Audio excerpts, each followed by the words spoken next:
I'm Stacy, and I'm here today with two Schnauzer mixed puppies. Here I have Hiccup, so named because he was so tiny when I first got him. And then here I have Stoic, which is really the opposite of what his personality is.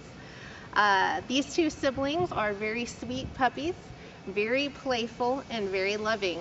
I've made a point of socializing them well with adults and children, as well as other dogs. They'll be ready in just a few weeks to go to their forever homes.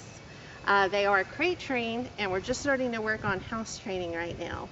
These guys won't be very big. Hiccup probably won't weigh over 6 pounds or so when full grown, and Stoic maybe around 8 or 9. So these are going to be tiny little guys. They don't seem to shed, and the hair is pretty cute. You want to kiss each other? Okay, for the rest of this video, we're going to put these guys with a couple of their foster siblings and let you watch them play.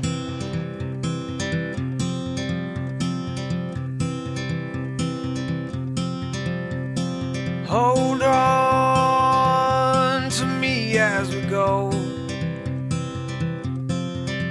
as we roll down this unfamiliar road.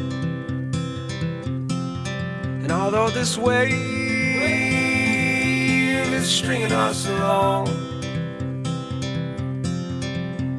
just know you're not alone, 'cause I'm gonna make this place yours.